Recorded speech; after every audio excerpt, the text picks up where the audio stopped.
Hello, Calculus. Here we go with lesson 2 on infinite series. So we just finished up learning about sequences where we list our numbers according to some pattern.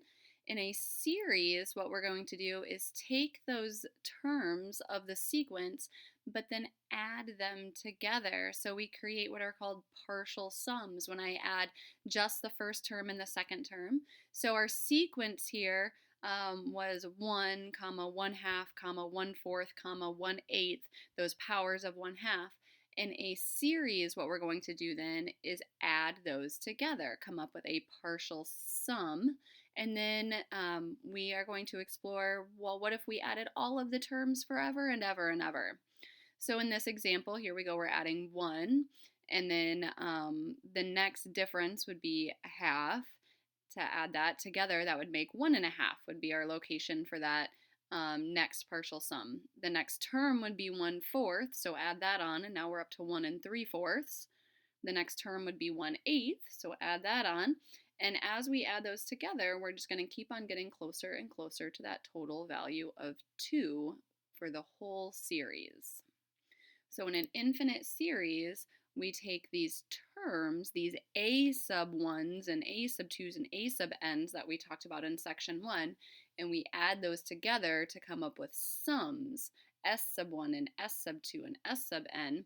And as we think about that happening on to infinity, we want to say, does this series have a limit? Do these terms add up to something? If so, we say they converge. And if it does not converge, then we say it diverges. We can represent these as a total area of rectangles, so connecting to this idea of integration, looking at an area underneath a curve. We could think about adding up the areas of these rectangles for each terms. And it does say, note that the total area can be infinite even if the areas of the rectangles are decreasing. This is the idea of those improper integrals, that even if the area seems to be getting smaller and smaller and smaller and smaller and smaller, coming down to that asymptote, the total area might still diverge. A geometric series is going to be a very important one for us here. So you're going to want this formula written down. Our sum for a geometric series. The definition of a geometric series is one in which we are multiplying by the same thing over and over and over. And what we say we are multiplying by is this ratio. That's what the R stands for. We are multiplying by R. So we begin with some term A and we multiply by R. And then we multiply it by r again, so that's r squared, and then we multiply by r again and by r again. This will converge if that ratio has an absolute value that is smaller than 1. And what it will converge to is a over 1 minus r, the first term divided by 1 minus the ratio. If the absolute value of r is bigger than 1, the series will diverge. And r, again, is what we are multiplying by as we move from term to term to term. So we could model that to think about like the bouncing of a ball. So as we bounce a ball, it's going to come back up only a fraction of the amount each time, and that fraction of the amount each time would be the r. How far is the ball rebounding? And so we could add those up, and then that could find the total vertical distance that that ball had traveled. We have a theorem here that says if a series converges, then the terms are becoming 0. It must be true that if the series converges, that the terms must be approaching 0. The limit of the terms must approach 0. This is called our nth term test. Our nth term test can only tell us divergence. It cannot tell us convergence.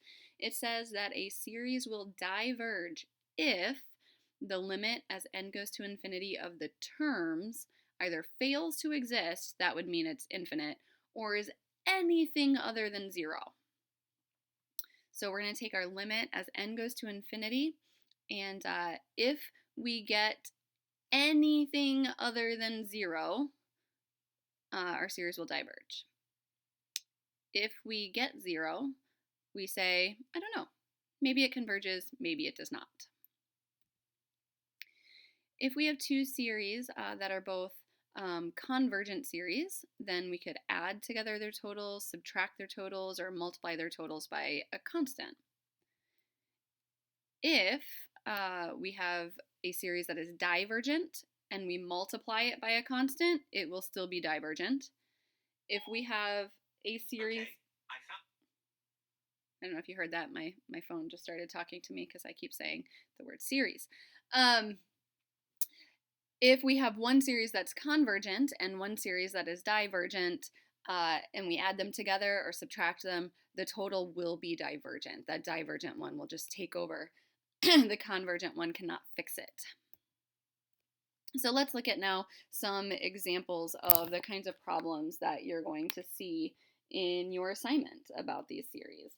So the first one I want to look at is we're going to find the sum of a series beginning at 0 going on to infinity, defined by this for its terms. So the first thing we could do is write out some terms of this. So if we wanted to create some terms of this series, we're going to begin by plugging in that number at the bottom, which is 0. So start by plugging in 0, and I get 1 over 1. So I just get 1. Then I'm going to plug in next. Now, since this is not just a sequence, it's actually a series, I guess I should say plus. When we plug in 1, I'm going to get negative 1 over 5. Plus, when I plug in 2, I'm going to get 1 over 25. Plus, when I plug in 3, negative 1 over 125, etc., etc. Now what we want to do is say, does this add up to something? Does it converge? This is a geometric series. We are multiplying by the same thing as we move from term to term to term. What we are multiplying by is our ratio. Our ratio in this one is negative 1/5. The absolute value of that is smaller than 1. That means this does converge. And the sum will be equal to a over 1 minus r. A is our first term, which is 1. R is our ratio, which is negative 1/5. So I get 1 over 6/5, which is 5/6. So if I added up all of the terms of this series forever and ever and ever, they are just going to keep getting closer and closer to totaling 5/6.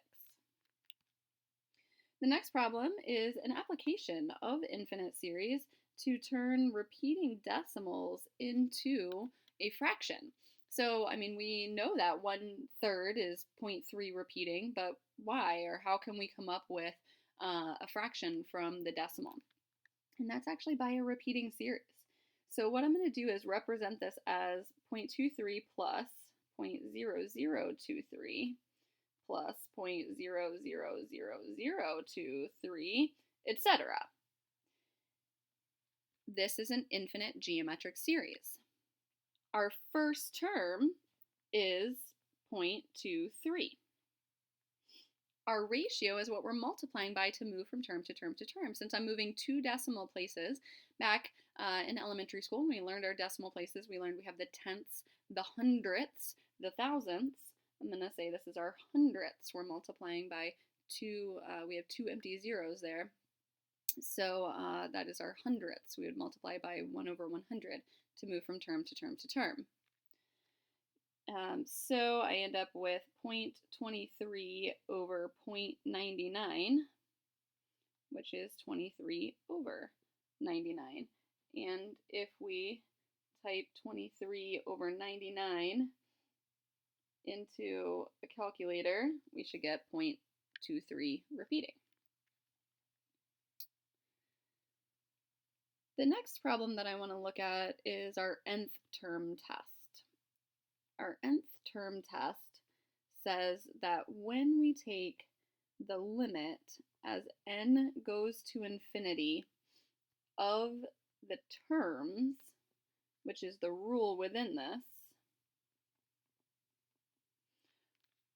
we're looking for 0. If we get 0, we may have convergence.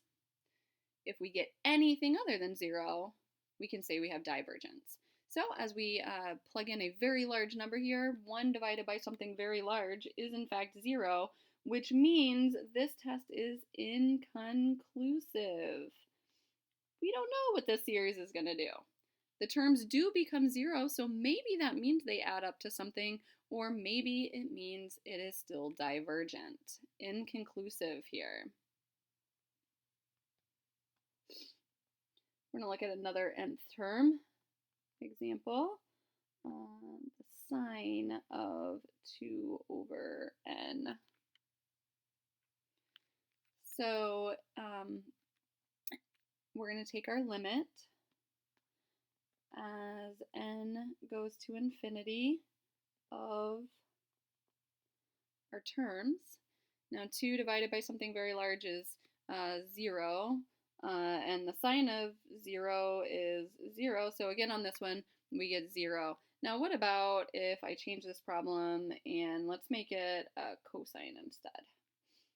So if we think about cosine here, well now 2 divided by something very large is still pretty much 0, but the cosine of 0 is 1. So in that case, so for sine, it was inconclusive because we got that answer of 0 for the limit. But now for cosine, we got an answer of 1. That means this would be divergent because the limit is equal to something different than 0.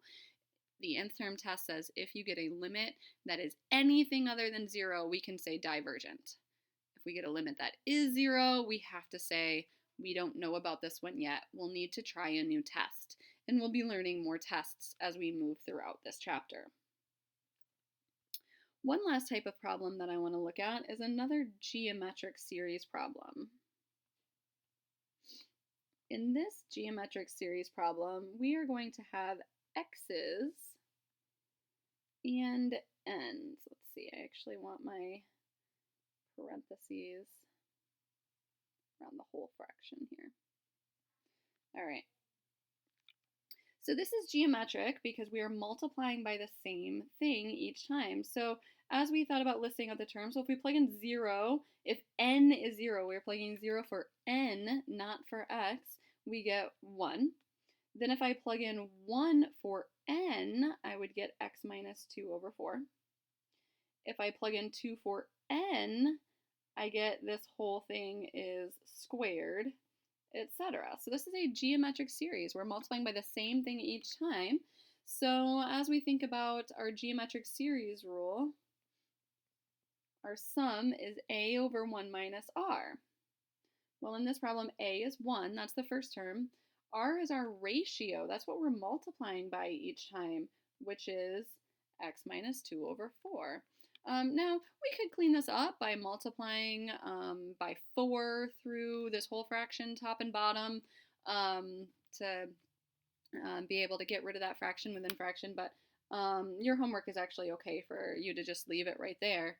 But now, it only has a sum if we learned that the absolute value of r is smaller than 1. We need our ratio to be smaller than 1.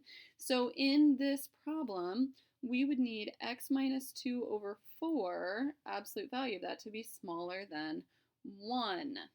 So then what values of x will work? Well, to solve this problem, we're going to multiply both sides by 4. And then now we're going to put that absolute value between a negative and positive 4. That's what our absolute value would do to our inequality, is say it could be 4 steps out to the right, but it could also be 4 steps out to the left. Now getting x alone, we're going to add 2 to both sides, and we find that x could be anything between negative 2 and 6, and we would have a convergent geometric series. Anything outside of that or equal to won't work either, then we would have a divergent geometric series. So this is your introduction to series, looking at geometric series and our nth term test.